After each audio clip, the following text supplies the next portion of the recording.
ou alors, il faut me dire j'arrête et puis ou je vais aux États-Unis. Je veux dire, vu la guerre commerciale, j'aurais tout intérêt à envoyer toutes mes fabrications de Falcon aux États-Unis. Mieux avoir un dialogue franc que de laisser croire que non, non, on veut la fabrication en France, mais vous êtes des salopards. Dans la mécanique, c'est la catastrophe parce que l'acier chinois, quand vous achetez de l'acier, c'est le prix marché. Hein. Il n'y a pas de protection des prix. Donc c'est l'acier chinois. Donc on a inventé un mécanisme européen qui s'appelle le MACF qui ne protège en rien l'acier fabriqué en Europe. Ce mercredi 25 juin 2025, Éric Trappier, PDG de Dassault Aviation et président de l'UIMM, était auditionné par les commissions Défense et Affaires économiques du Sénat sur la situation de l'industrie de défense française. Pendant l'audition, il dénonce frontalement la politique européenne qui pénalise son entreprise. Face aux questions sur la taxonomie de Bruxelles, il n'y va pas par quatre chemins et balance que cette réglementation favorise les concurrents américains comme Gulfstream. Le tout alors qu'il se présente comme le seul avionneur européen capable de faire des avions écologiques mais entravé par ces règles. Restez bien jusqu'à la fin, sa sortie anti-Bruxelles vaut le détour. Pour nos produits, là, je vais vous dire, sur le civil, il n'y a qu'un sujet. Il y en aura plusieurs, c'est-à-dire que, évidemment, il y a les sujets traditionnels, c'est-à-dire acheter des moteurs, développer des moteurs qu'on mettra sur nos futurs Falcon, qui sont de moins en moins consommateurs de kérosène. C'est ce qu'on fait déjà. On a baissé extrêmement fortement les consommations entre, à l'époque, un Falcon 900 et aujourd'hui un Falcon 6X, par exemple. Donc ça, c'est le développement des moteurs qui fait qu'on consomme moins. Deuxièmement, nous faisons nos avions déjà aujourd'hui, toutes les fabrications de nos avions, tous nos avions Falcon sont capables de 50% de carburant alternatif. Vous savez, les carburants alternatifs qui peuvent être bio ou qui pourront demain peut-être être à base d'électrolyse d'hydrogène et ce qu'on appelle les e-fuels et qui permettront à ce moment-là de réduire de 50% les avions actuels. Le Falcon 10X sera natif 100% capable de SAF. Là, ça me met en colère parce que quand je fais ça par rapport à il y a 10 ans, je vais dans le bon sens. Je ne suis pas dans la taxonomie européenne. Alors que la taxonomie dit qu'il faut se mettre en route pour décarboner. Voilà. Donc il y a une volonté politique de dire c'est un avion d'affaires, on s'en fout, c'est pas dans la taxonomie. Bon, c'est ridicule. Je suis le seul avionneur européen à être capable de faire ces avions-là. Eh bien, la Commission européenne me casse les genoux. Si vous êtes Gulfstream, vous n'avez aucun problème. Donc, le jour où la Commission européenne défendra les industriels européens, je changerai de vocabulaire. Vous voyez, je suis assez fâché sur ce domaine-là. Donc, on a intenté une action juridique de recours pour démontrer que les conditions et les critères de la taxonomie devraient nous intégrer dans cette taxonomie et que dans l'affaire, il n'y a rien de politique. C'est très technique. On va vers la décarbonation. Et voilà. Nos avions sont utilisés à 80% dans le monde par des entreprises. Elles sont utilisées à 5, 6, 7% par les gouvernements. Et l'utilisation privée, c'est le reste, c'est-à-dire c'est beaucoup moins. Bon. On voit bien que dans le domaine, ou alors il faut me dire j'arrête et puis ou je vais aux États-Unis. Je veux dire, vu la guerre commerciale, j'aurais tout intérêt à envoyer toutes mes fabrications de Falcon aux États-Unis. Si c'est ce qu'on veut, il faut me le dire.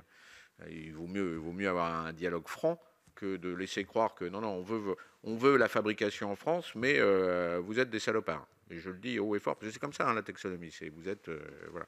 Bon, donc, je monte un peu en tension sur ces sujets-là, parce qu'honnêtement, je le comprends. Et quand je le dis à haut niveau à la Commission européenne, elle me dit, ah oui, oui, vous avez raison, vous avez raison. Oui, mais alors les actes sont où? Ah bah oui, mais vous savez, c'est difficile. Tout est difficile quand on est à Bruxelles, je sais. Sur la souveraineté des matériaux, et en particulier nos amis d'ArcelorMittal. Bon, je les ai, moi, autour de table à l'UMM, donc je sais.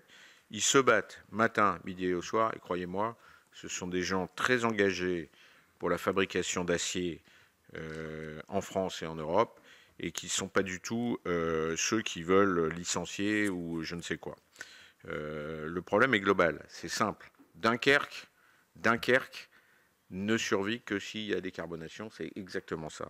Pourquoi il n'y a pas de décarbonation? Mais parce que, d'abord, il faut beaucoup d'énergie. Ce sera sûrement de l'énergie nucléaire, donc il faut le temps que ça arrive. Ça prend du temps. Je ne voudrais pas rentrer dans un débat qui anime d'autres instances parlementaires en ce moment, mais c'est nécessaire. Et il faut les subsides de l'Europe, justement. Et ça, c'est encore pas complètement acquis. Voilà. C'est pas complètement acquis. Donc, je pense qu'il faut le. Quand on discute avec eux, ils nous disent que c'est pas complètement acquis, mais c'est en cours. Donc normalement, Dunkerque doit exister. Est-ce que c'est vrai ou pas? Moi, je ne suis pas capable de vous dire. Mais le plan, il est là. On en discute en permanence à l'UMM. On en discute avec nos amis de la mécanique, parce que le problème, il est très différent. C'est qu'aujourd'hui, dans la mécanique, c'est la catastrophe. Parce que l'acier chinois, quand vous achetez de l'acier, c'est le prix marché. Hein. Il n'y a pas de protection des prix.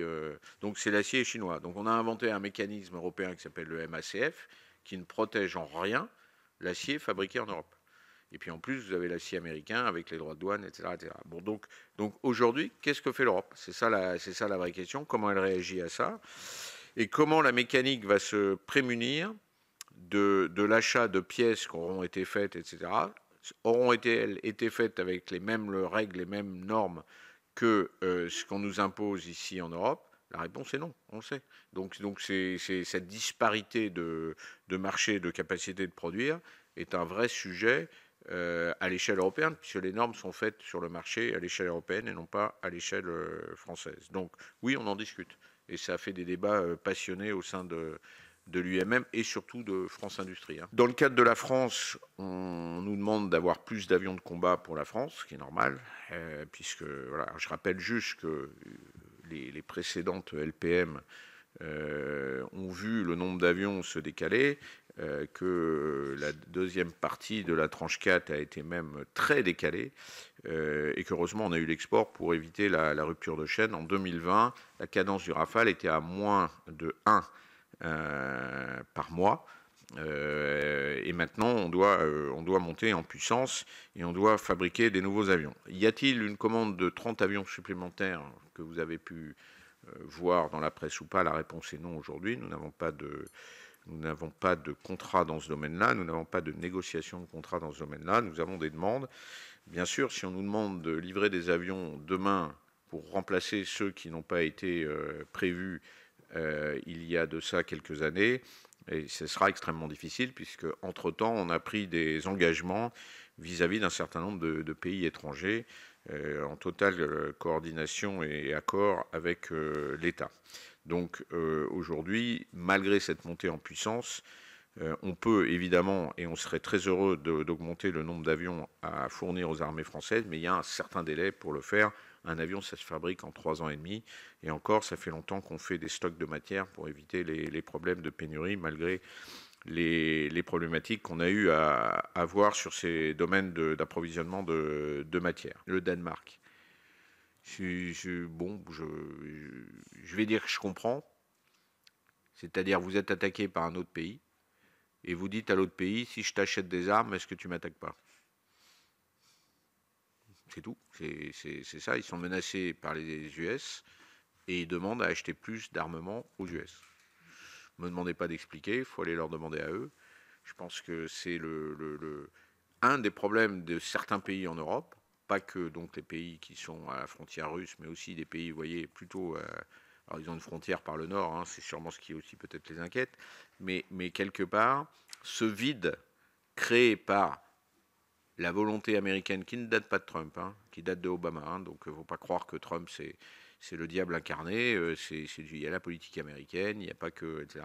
La volonté de dire on va quitter l'OTAN ne donne pas envie à certains Européens de dire bon bah ok, on s'est peut-être un peu fourvoyé, on va surtout essayer de faire autrement. Non, c'est au contraire, pitié, continue à nous protéger. Bon, j'arrête là. Alors qu'Éric Trappier dénonce frontalement la politique européenne qui pénalise Dassault, une autre audition explosive a récemment eu lieu au Parlement. Saviez-vous que Pierre Moscovici a révélé que pour la première fois sous la Ve République, le service de la dette devient le premier budget de la nation? Déficit qui double pour atteindre 105 milliards d'euros d'ici 2029, France lanterne rouge de la zone euro, dette qui va tripler avant la fin de la décennie. Un véritable effondrement budgétaire français. Cliquez sur l'encart pour découvrir cette audition glaçante. Vous ne regarderez plus jamais les finances publiques de la même façon.